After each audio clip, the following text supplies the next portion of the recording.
Hello नमस्कार friends, जय Hind, Vande Mataram. UP BEd प्रवेश परीक्षा 2022 के लिए ये वीडियो है।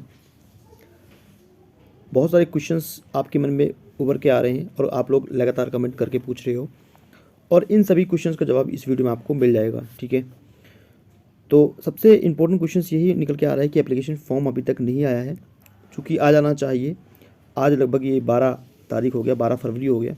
पिछली बार भी 18 फरवरी तक आ गया था और इस बार उम्मीद लगाई जा रही थी कि पहले ही आ जाएगा, एक हफ्ते पहले, लेकिन नहीं आया अभी तक। तो आप एक्सपेक्टेड मानिए कि अपने समय पर ही आएगा, मतलब 18 से 20 फरवरी के बीच में ही देखने को मिलेगा आपका फॉर्म। तो फॉर्म की तो परेशानी आप भूल जाइए, अपनी प्रिपरेशन पे ध्यान दीजिए। और उसके बाद परीक्षा कब तक होगा, तो परीक्षा एक्सपेक्टेड है आपका मई तक।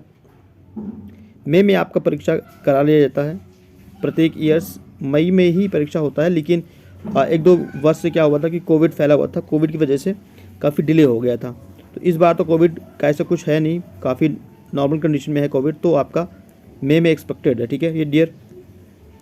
नेक्स्ट बात करते हैं आपका एप्लीकेशन फ़ीस कि एप्लीकेशन फ़ीस कितना लगता है।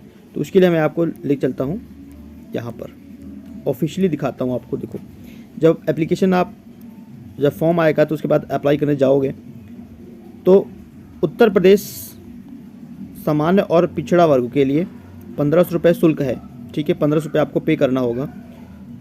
SC ST के लिए 750 रुपये है। और कोई दूसरा राज्य से अगर बीएड करना चाहता है, लाइक बिहार से अगर कोई बीएड करना चाहता है उत्तर प्रदेश में, तभी आपको एप्लीकेशन फॉर्म 1500 रुपये पे करना होगा। और अगर आप विलम्ब करते हो तब भी आपको एक्स्ट्रा चार्जेस करना पड़ता है। तो वैसे तो स्टूडेंट विलम्ब नहीं करते हैं, तो आप लोग भी विलम्ब मत करना। ठीक है, तो ये आप चार्जेस देख सकते हैं। ठीक है, क्लियर है। नेक्स्ट बात आता है यहाँ पर। ठीक है, एप्लीकेशन फीस समझ में आपके आ गया होगा। अब आप समझते हैं कि एज लिमिट कितनी है। देखिए, ऑफिशियली बात करें तो एज लिमिट 14 वर्ष दिया हुआ है। और मोस्ट ऑफ द स्टूडेंट क्या होते हैं कि ग्रेजुएशन कर चुके होते हैं, या तो ग्रेजुएशन कंप्लीट होता है या फिर ग्रेजुएशन के फाइनल ईयर में होते हैं। तो फाइनल ईयर वाले भी स्टूडेंट इसमें अप्लाई कर सकते हैं बीएड में, खासकर यूपी बीएड में। बहुत स्टेट में फाइनल ईयर नहीं मांगता है, जैसे बिहार की अगर बात करें तो बिहार में फाइनल ईयर स्टूडेंट अप्लाई नहीं कर पाते हैं, लेकिन यूपी में मौका देते हैं। तो यूपी वाले बच्चे कर सकते हो, फाइनल ईयर बच्चे। और एज लिमिट 14 है, तो ऑब्वियसली बात है कोई अगर ग्रेजुएट बच्चा है तो वो 14 साल से ऊपर होता है। तो इसका मिनिमम एज लिमिट यही है। ठीक है, अगर एलिजिबिलिटी की बात करें माय डियर फ्रेंड्स, तो एलिजिबिलिटी की क्राइटेरिया ये है कि अगर आपने BA BSc, ठीक है, BCom, अगर आपका इसमें ग्रेजुएशन है, ठीक है, तब तो आपको 50% चाहिए, 50% आपका मार्क्स होना चाहिए अप्लाई करने के लिए यूपी बीएड एंट्रेंस एग्जामिनेशंस में। ठीक है, तभी आपका फॉर्म रिजेक्ट नहीं होगा। इससे कम रहेगा तो रिजेक्ट हो जाएगा। सेकेंड चीज़ है कि अगर आप बीटेक कर रखे हैं, बहुत से बच्चे हैं बीटेक वाले हैं, बीटेक वाले भी अप्लाई कर देते हैं। ठीक है, तो उनके लिए 55% है।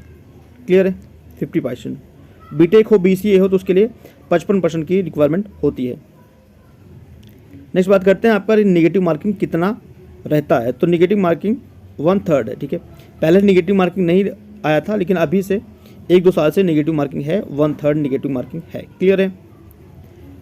अभी हम थोड़ा सा सिलेबस के बारे में बात कर लेते हैं। ये ऑफिशियली ही आपका सिलेबस है। देखो, आपका 2 पेपर होगा और पेपर आपका ऑब्जेक्टिव ही होगा। 2 प्रश्न पत्र होगा। ठीक है, पहला प्रश्न पत्र इस तरीके से अब डिवाइड होगा, 200 अंक मिलेगा आपको, 200 क्वेश्चन ही रहेगा। ठीक है, 50 प्रश्न रहेगा, एक प्रश्न 2 नंबर का रहेगा, तो मतलब 50 प्रश्नों की संख्या और अंक हो जाएगा 100। उसके बाद हिंदी अंग्रेजी में से कोई एक आप ऑप्ट कर सकते हो जिसमें आप कंफर्टेबल हैं, तो उसमें आप पेपर दीजिए। 50 क्वेश्चन 100 नंबर्स, मतलब आपके 200 मार्क्स का पेपर 1 होगा। और द्वितीय जो पेपर होगा लगभग 1 घंटे का आपका ब्रेक मिलेगा, उसके बाद दूसरा पेपर भी हो जाता है। ठीक है, एक ही दिन में दोनों पेपर आपको करा लिया जाता है। उसके बाद रीजनिंग के 50 क्वेश्चन, और आपके कला, विज्ञान, वाणिज्य या कृषि से अगर आपने ग्रेजुएशन है तो आपकी स्ट्रीम पर डिपेंड करता है। तो स्ट्रीम वाले 50 क्वेश्चन आएगा जिसमें आपका 100 मार्क्स का रहेगा, और इधर आपका रीजनिंग भी 100 मार्क्स का रहेगा, मतलब 200 मार्क्स का। ये भी टोटल 200 400 मार्क्स का हो गया। तो आपका जो कट ऑफ बनता है वो 400 मार्क्स पे बनता है। ठीक है, आपको मार्क्स भी 400 में से लाना होता है। ठीक है, क्लियर हुआ।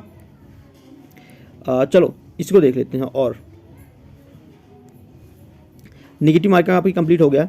इस वर्ष 1 वर्षीय बीएड होगा या नहीं होगा, ये क्वेश्चन काफ़ी निकल के आ रहा है और मैंने इस पर वीडियो भी बनाया था। अभी जैसे कि इस पर थोड़ा सा ना डाउट है, ठीक है डियर। हाँ, बहुत लोग कवर कर रहे हैं कि इस वर्ष से ही एक बीएड होगा, और मैं भी कह रहा हूँ कि 1 वर्षीय बीएड इसी वर्ष से होगा, लेकिन कितना परसेंटेज चांसेस है, क्योंकि पिछली साल भी बहुत सारी ऐसी बातें निकल के आई थी कि बीएड होने जा रहा है 1 वर्षीय बीएड, लेकिन हुआ नहीं फिलहाल, ठीक है। लेकिन इस बार पिछले साल की अपेक्षा ज़्यादा अधिक चांसेस हैं, तो आप मान सकते हो इस बार 50-50 चांसेस मान सकते हैं।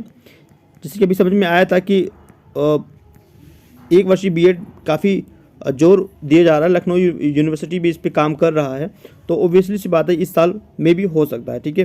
लेकिन अभी 100% ये कहना गलत होगा, क्योंकि और भी ऑफिशियली अनाउंस नहीं किया गया है, खाली न्यूज़पेपर्स में आया है, और न्यूज़पेपर्स में पिछली साल भी आया था, ठीक है। तो उसको एक ऑथेंटिक सोर्स नहीं मान सकते हम लोग कि 1 वर्षीय बीएड इस बार 100% होगा, बट हाँ मे बी इस बार चांसेस ज़्यादा हैं, ठीक है। क्या दूसरे राज्य वाले फॉर्म भर सकते हैं, ये क्वेश्चन भी काफ़ी बार पूछा गया और मैंने काफ़ी बार इस पर वीडियो बनाया है, आप लोगों को रिप्लाई किया है कि डेफिनेटली आप लोग भर सकते हो, बट एज अ किसी भी कैटेगरी में आप करते हैं, मतलब किसी भी कैटेगरी से आप बिलोंग करते हैं, तो आपको एज अ जनरल ही काउंट किया जाएगा, ठीक है। जो जनरल कट ऑफ जाएगा उसको ही आपको बीट करना होगा यूपी बीएड एंट्रेंस एग्जामिनेशंस में। उसके बाद है कि बीएड में कितना खर्च होता है। अगर आप बीएड करने जाओगे, अगर आपको गवर्नमेंट, अगर आप सरकारी करने जाते हो, सरकारी से आप बीएड करते हो, सरकारी कॉलेज से बीएड करते हो, तो आप मान के चलिए आपके 15,000 रुपये लग जाता है, प्लस आपका जहाँ पे आप रहते हैं वहाँ पर रूम रेंट, उसके बाद ऊपर का खाना खर्चा, तो ये आप मान के चलिए 1 लाख तो पहुँच ही जाता है, ठीक है। तो ऐसा नहीं है कि सरकारी करने से आपको बहुत बेनिफिट हो जाएगा, बट ये है कि अगर आप अच्छी यूनिवर्सिटीज़ करते हो तो आपको नॉलेज अच्छा मिलेगा, कुल मिला के कहना ये है। और साथ में अगर प्राइवेट से आप करते हो तो प्राइवेट का ये क्राइटेरिया है कि 81,000 आपको लग जाता है, ठीक है।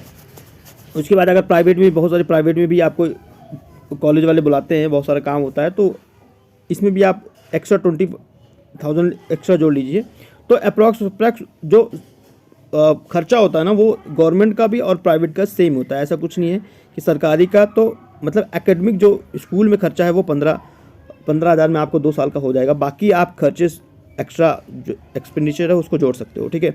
तो खर्चा ऐसा नहीं है कि गवर्नमेंट में कम है या प्राइवेट में, दोनों में इक्वल ही है। इस बात करते हैं कि ग्रेजुएशन में अगर 50% आपका नहीं है तो आप फॉर्म नहीं भर सकते हो। ये चीज़ तो पता होगा आपको कि ग्रेजुएशन में 50% चाहिए, ठीक है, और बीटेक वालों को तो 55% चाहिए, क्लियर है।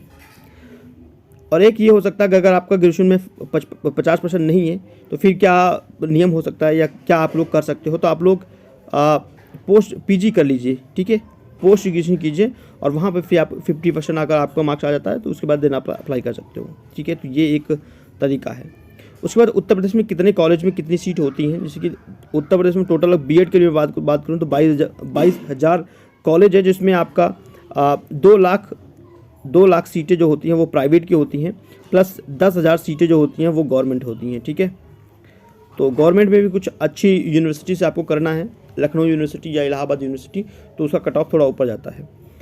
कट ऑफ की विशेष बात कर लें तो अगर 400 में से बात करें तो जनरल के लिए 250 मार्क्स से ऊपर आपको लाना होगा अच्छे कॉलेज में एडमिशन लेने के लिए, प्लस ओबीसी हैं या ईडब्ल्यूएस हैं तो 220 मार्क्स होना चाहिए, इससे कम में काम नहीं बनेगा।